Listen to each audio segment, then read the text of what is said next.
İqtisadiyyat naziri Mikayıl Cabbarov dövlətimizin başçısına kompleksin fəaliyyəti barədə məlumat verdi. Bildirildi ki, kompleksə damazlıq, ətli, südlü, heyvandarlıq, istehsal və ictimai iaşə xidmətləri daxildir.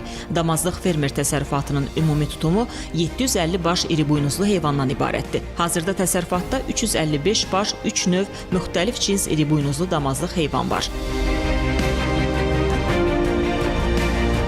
Türkiyə və Almaniya texnologiyaları tətbiq olunmaqla fəaliyyət göstərən kompleks illik 100 ton ət, 2000 ton süd istehsalı gücünə malikdir.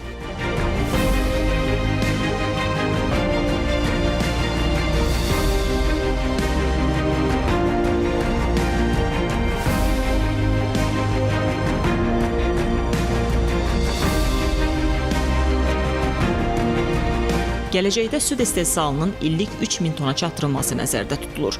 Kompleksdə istehsal olunan məhsullar daxili bazarla yanaşı Birləşmiş Ərəb Əmirliklərinə və Qətərə ixrac olunacaq. Müəssisənin işğaldan azad olunmuş ərazilərdəki fəaliyyəti nəticəsində 55 iş yeri yaradılıb. Gələcəkdə süd istehsalı müəssisəsinin də işə salınmasından sonra işğaldan azad edilmiş ərazilərdə şirkət tərəfindən yaradılan iş yerlərinin sayının 100-ə çatdırılması nəzərdə tutulur.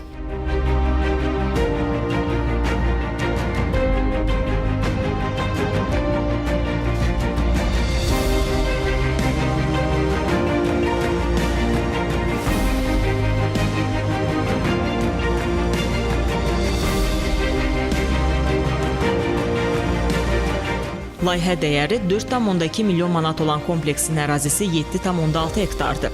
500 hektardan çox ərazidə isə payızlıq arpa və buğda əkilib ki, bu da təsərrüfatda yemə olan ehtiyacı qarşılayacaq.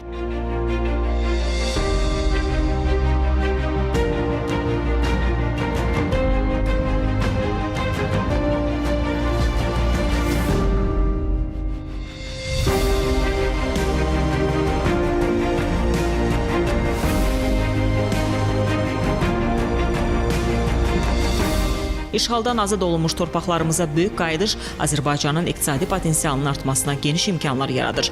Qarabağ və Şərqi Zəngəzur iqtisadi rayonlarında sahibkarlıq fəaliyyətinin təşviqi biznes cəlbediciliyinin artırılmasında, regionun inkişafında və əhalinin rifahını yaxşılaşdırılmasında mühüm rol oynayır.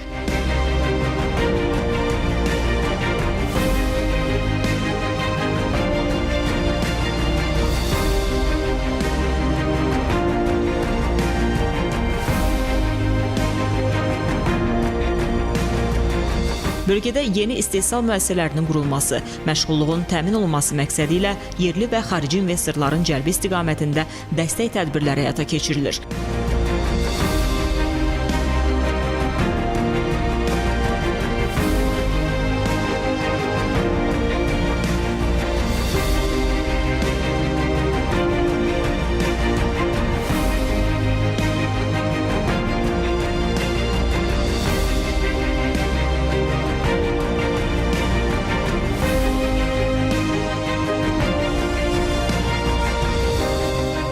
Regionda istehsal fəaliyyəti ilə məşğul olan rezidentlər üçün idxal edilən texnika, texnoloji avadanlıq və qurğular, habelə xammal və materiallar, əlavə dəyər vergisi və gömrük rüsumlarından, həmçinin burada fəaliyyət göstərən sahibkarlıq subyektləri mənfəət, torpaq, əmlak və sadələşdirilmiş vergidən azad olunublar.